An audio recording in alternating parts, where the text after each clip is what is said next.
حافظ عبداللہ صاحب، آپ سے ہی گفتگو کا آغاز کرتے ہیں۔ بنگلہ دیش جہاں پہ سزائے موت دی گئی ہے ایک وزیر اعظم کو، اور اس وقت آپ کی پارٹی کے سربراہ بھی مولانا فضل الرحمان بنگلہ دیش کے دورے پر ہیں، کتنا اہم ہے بنگلہ دیش کی ایک انٹرنیشنل ٹرائبونلز کی طرف سے یہ فیصلہ، اور آخر جمعیت علماء اسلام کے لیے بنگلہ دیش کتنا اہم ہے، اور مولانا کس لیے وہاں گئے؟ بسم اللہ الرحمن الرحیم، بہت شکریہ۔ پہلے اس پر بات کریں گے کہ مولانا کیوں گئے اور بنگلہ دیش پاکستان کے لیے کتنا اہم ہے۔ دیکھیے، جس طرح بنگلہ دیش یعنی مشرقی اور مغربی پاکستان ایک تھا، تو کیا بنگلہ دیش پاکستان کے لیے اہم نہیں تھا؟ اگر ہم جواب ہاں میں دیتے ہیں کہ اہم تھا، تو وہ اہمیت ہم کیوں کھو گئے؟ اس کی بنیادی اسباب اور عوامل کیا تھے؟ ایک بات۔ دوسری بات یہ ہے کہ موجودہ صورتحال میں آپ کو معلوم ہے، اتنا تو مجھے بھی معلوم ہے کہ حسینہ واجد کی حکمرانی میں ہمیشہ بنگلہ دیش پرو انڈین رہی، یعنی ہمیشہ اس کے ساتھ پاکستان کے مقابلے میں۔ تو اس صورتحال میں بنگلہ دیش کی جو تعلقات ہے پاکستان کے ساتھ، وہ ناگفتبہ تھے، مثبت نہیں تھے۔ تو جب وہ ناگفتبہ تھے، مثبت نہیں تھے، تو کسی بھی وقت نقصان دہ بھی ثابت ہو سکتے ہیں۔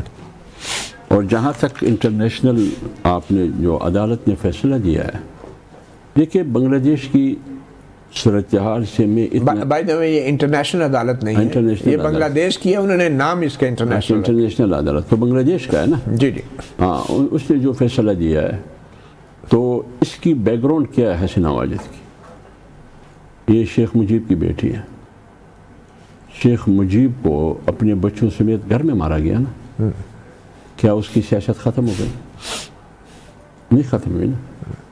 لہٰذا آج اگر بنگلہ دیش کی ایک سابق وزیر اعظم حسینہ واجد بنگلہ دیش کی وزیر اعظم رہی، لوگوں نے ان کو ووٹ دیا نہیں دیا، کس جرم میں عدالت نے ان کو، ایک قتل ہے، 2 قتل ہے، جو بھی ہے، ان کو 2 بار سزائے موت دی، یہ تو عدالت کا فیصلہ ہے، اس کی اثرات بنگلہ دیش پر کیا پڑے گی۔ وہ جتنا بھی انسان بنگلہ دیش کے اندر ان کی ماحول سیاسی فضا سے واقف ہو، وہ اچھی طرح رائے قائم کر سکتا ہے۔ لیکن جب حسینہ واجد انڈیا میں ہو اور فیصلہ بنگلہ دیش میں ہو، تو میرے خیال میں، اور آپ کی اور بنگلہ دیش کی تعلقات موجودہ صورتحال میں انڈیا کے مقابلے میں پاکستان سے زیادہ ہو، اور ادھر انڈیا اور پاکستان کے درمیان ایک ٹسل چل رہا ہو، اور ادھر پاکستان اور افغانستان کے درمیان، تو میرے خیال میں اس کے اثرات مثبت نہیں ہوں گے، اس کے اثرات پورے خطے پر منفی پڑیں گے۔ تو مولانا فضل الرحمان کیا کر رہے ہیں؟ جہاں تک مولانا فضل الرحمان صاحب کی بات ہے، دیکھیے مولانا فضل الرحمان صاحب کافی عرصے سے بنگلہ دیش نہیں گئے۔ مولانا فضل الرحمان صاحب مفتی محمود صاحب کے بیٹے، اور مفتی محمود صاحب کی تاریخ آپ کو معلوم ہے۔ جب 71 کا ثانیہ ہو رہا تھا، تو جنرل یحییٰ صاحب نے کہا کہ اگر کوئی بھی ڈاکہ گیا پارلیمنٹرین میں سے، اس کی ٹانگیں توڑ دوں گا۔ تو مفتی محمود رحمۃ اللہ علیہ نے کہا کہ میں تو جانے کے لیے تیار ہوں، آپ میری ٹانگیں توڑ دی، آپ کیسے توڑ سکتے ہیں؟ تو مفتی محمود صاحب اس لیے گئے کہ مشرقی اور مغربی پاکستان جیسے پہلے ایک پاکستان تھا، آج بھی ایک پاکستان رہے۔ تو مولانا فضل الرحمان صاحب وہاں گئے، آپ نے اس کی سپیچ سنی ہوگی، انہوں نے کہا کہ میں پاکستان سے آتے ہوئے یہ پیغام آیا ہوں کہ ہم ایک قوم ہے، ہم ایک امت ہے، ہم ایک جماعت ہے، اگر آپ چند قدم آگے آئیں گے، ٹھیک ہے، تو ہم آپ کی طرف دوڑ کے آئیں گے۔ بہرحال آج کی پیپل پارٹی کو تو مولانا کے جانے پہ کوئی اعتراض نہیں ہوگا بنگلہ دیش پہ۔ علی گیلانی صاحب، آپ کیسے دیکھتے ہیں شیخ حسینہ واجد جو بنگلہ دیش کی وزیر اعظم رہی ہیں، ان کو 2 مرتبہ سزائے موت کا جو فیصلہ سنایا گیا ہے، تو پیپلز پارٹی اس کو کیسے دیکھتی ہے؟ دیکھیں، میں پیپلز پارٹی کے اوپر تو ابھی کیونکہ یہ آج ہی ہوا ہے، تو میری پارٹی کی پالیسی کا تو اس پہ نہیں پتہ، لیکن میں اپنی ذاتی رائے ضرور یہ دے سکتا ہوں کہ کیونکہ یہ ایک وہاں پر ایک سنسنی ماحول بنا ہوا ہے، اور جو بھی یہ فیصلہ ہوا ہے، درست یا غلط، اس کو وہ یہ فیصلہ متنازع رہے گا ان جنریشنز ٹو کم۔ ہسٹری اس کو ایک منصفانہ فیصلہ نہیں سمجھے گی کہ شاید کسی کے خوف سے، چاہے وہ موب کا خوف ہو یا کسی ایک جابر شخص کا خوف ہو، خوف تو خوف ہے نا، وہ اس کے پریشر میں یہ فیصلہ دیا گیا ہوگا۔ اور میں سمجھتا ہوں کہ یہ کیونکہ اور فیئر ٹرائل کا موقع بھی نہیں دیا گیا، یا تو یہ کورٹ کہیں تیسری جگہ کنوین ہوتا جسے نام دیا ہے انٹرنیشنل عدالت کا، تو یا انٹرنیشنل کورٹ میں جائے، جیسے نیتن یاہو کو سزا دی ہے ویسے اس طرح کی کوئی عدالت میں جائے، تو پھر تو اس فیصلے پر ہم بات کر سکتے ہیں۔ مگر جو ان پہ الزام تھا کہ گزشتہ سال طلبہ کے احتجاجی مظاہروں کے خلاف کریک ڈاؤن کا حکم دیا، اور اقوام متحدہ کے اندازوں کے مطابق ان مظاہروں کے دوران 1400 افراد کی ہلاکت ہوئی تھی۔ دیکھیں، میں سمجھتا ہوں کہ یہ جتنے بھی الزامات ہیں یہ صحیح یا درست، یہ وہاں پر ان کا لوکل معاملہ ہے، لیکن obviously وہ غلط ہوں گے اور نہیں کرنا چاہیے تھا۔ میں اس فیصلے کی بات کر رہا ہوں کہ جب عدالتی نظام کو آپ نے دیکھنا ہوتا ہے تو آپ بھی کہہ رہے ہیں جب ایک وزیر اعظم جلا وطن ہو تو اس کے خلاف یہاں مقدمے نہیں چلنے چاہیے؟ نہیں چلنے چاہیے مقدمے۔ آپ اتنی بڑی سزائے موت اس کو دے رہے ہیں، اور اگر اتنا بڑا UN نے معاملہ اٹھایا ہے تو بنگلہ دیش ایز حکومت انٹرنیشنل کورٹ آف جسٹس میں چلا جاتا، اچھا وہ وہاں پر یہ کیس لڑے نا۔ یہ معاملات اب ایک دم اقوام متحدہ میں کیسے جاتے ہیں؟ یہ ایک ملک کا معاملہ ہے، اس کے اندرونی معاملات میں آپ ایک طرف اقوام متحدہ کی رپورٹ بھی کہہ رہے ہیں اور ساتھ کہہ رہے ہیں ایک ملک کا معاملہ ہے تو اقوام متحدہ میں کیسے جا سکتے ہیں؟ وہ ہلاکتوں کے حوالے سے کیلکولیشن، اسی کے اوپر تو سزا ملی ہے ہلاکتوں کے اوپر۔ یہ تو انفارمیشن تھی نا، تو یہ ایگزیکٹلی اب آپ نے بات کری خالی انفارمیشن کے اوپر تو ہم نہیں دیکھ سکتے نا، ہم وہاں پر بیٹھے ہوئے تھے۔ سارے وقت میں ایک سابق IG پولیس چودھری عبداللہ مامون نے صحت جرم قبول کیا اور وہ سلطانی گواہ بن گئے۔ یہی وجہ سے تو یہ متنازع ہو گیا ہے۔ اچھا، جو بھی سلطانی گواہ بنے گا اس کو قانون کی نظر میں اس کو کمیلین کہتے ہیں، کمیلین۔ تو سلطانی گواہ یہ تو سب سے امپورٹنٹ ہے، سب سے پہلے اس کو لٹکانا چاہیے۔ بالکل صحیح ہے۔ ڈاکٹر ہمایوں محمد صاحب، آپ کی پاکستان تحریک انصاف کیسے دیکھتی ہے شیخ حسینہ واجد کو دی گئی اس سزا کو؟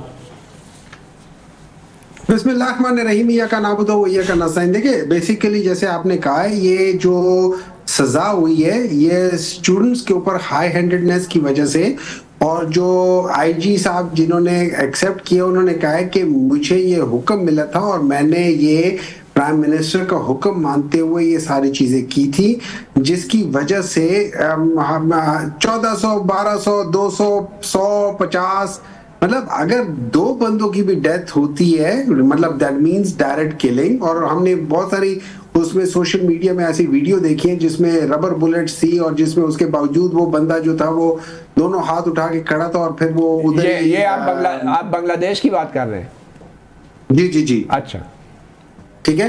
تو وہ ساری چیزیں جب ہم نے دیکھی تو اس بیسس پہ سزا ملی۔ اب اس کو چکر ہم ٹھیک ہے، بعض جب ہم دیکھتے ہیں تو اس طرح کی چیزیں تو ریسنٹلی مطلب اگر آپ دیکھیں تو جو ماڈل ٹاؤن ہوا تھا، جو 26 نومبر ہوئی تھی، اور ابھی مرید کے ہوئے تھا، یہ سب کچھ تو یہاں پہ بھی ہوا ہے۔ بہرحال سوال وہی ہے محمد صاحب کہ کیا شیخ حسینہ واجد کو دی گئی 2 مرتبہ کی سزائے موت کی آپ حمایت کرتے ہیں؟ دیکھیں اگر اس نے یہ آرڈرز دیے ہیں کہ اپنی عوام کے اوپر گولی چلاؤ، اور اس کے آرڈرز کے اوپر یہ گولی چلی ہے اور عوام میں سے لوگوں کی ڈیتھ ہوئی ہے، تو پھر یس۔ اور آپ سمجھتے ہیں کہ اس کے خلاف جو ٹرائل تھا وہ فیئر ٹرائل تھا؟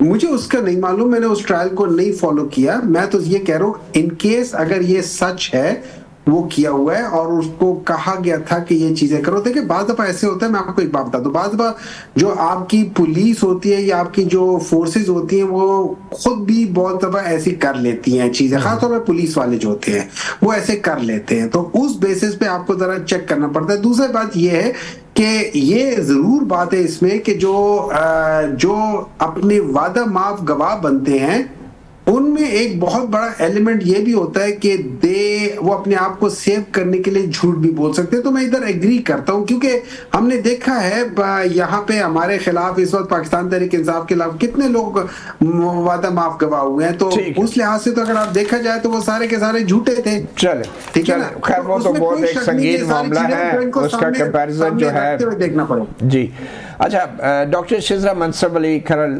ایک تو پہلا سوال یہی بنتا ہے کہ آپ کی حکومت یا آپ کی پارٹی حکمران جماعت جس نے پاکستان بنایا تھا بقول آپ کے، وہ کیسے دیکھتی ہے شیخ حسینہ واجد کو دی گئی سزائے موت کے جن کی پارٹی نے، جن کے والد نے جو ہے وہ نہ صرف یہ کہ پاکستان بنانے میں بڑا کردار ادا کیا مگر بعد میں بنگلہ دیش بھی بنایا.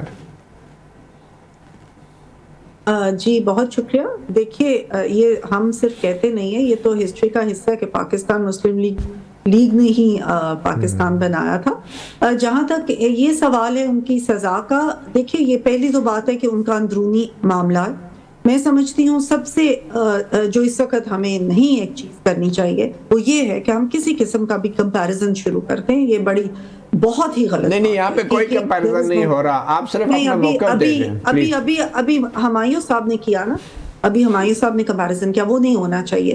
جہاں تک ان کی سزا کا تعلق ہے, اگر اوور آل دیکھا جائے, دیکھیں یونائٹڈ نیشنز کی جو ابھی فیبروری میں رپورٹ آئی جیسے کہ آپ نے کہا, اس میں بھی یہ کہا گیا کہ 1400 لوگ اس میں ڈائریکٹ بلیٹس اور وہ سارا کچھ ہوا.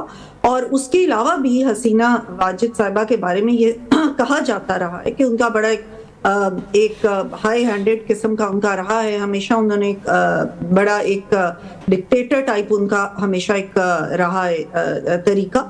تو لیکن جنرلی اگر دیکھا جائے تو ان ایبسینشیا جو کیسز ہوتے ہیں ان کو اتنا اچھا نہیں سمجھا جاتا, اور وہ اس وقت وہاں نہیں ہے, وہ بھاگ گئی ہوئی ہیں, انڈیا میں جا کے بیٹھی ہوئی ہیں. اور بے شک کہ بنگلہ دیش اور انڈیا کے درمیان معاہدہ بھی ہے وہ ایک دوسرے کے جو اگر ایسے ملزمان ہیں وہ دینے کا, لیکن انڈیا ظاہر ہے انڈیا کا بہت انفلوئنس رہا ہے 1971 کے بعد سے بنگلہ دیش میں, اور ان کی حکومت میں بڑی قربت رہی ہے, تو انڈیا نے ان کو پناہ دی ہوئی ہے.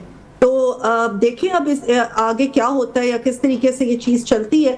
آئی تھنک اٹس ٹو سون کہ ہم کہیں کہ یہ کیا ہوگا اس میں, تو یہ تو اب وقت ہی بتائے گا. لیکن یہ اس میں کوئی شک نہیں ہے کہ انہوں نے لوگوں کو مروانے کا حکم بھی دیا یہ, اور انہوں نے, اور یہ اموات ظاہر ہوئی بھی, یہ تو سب لوگوں کے سامنے یہ چیز ٹھیک ہے بالکل, اس کی سزا تو ان کو ہونی چاہیے.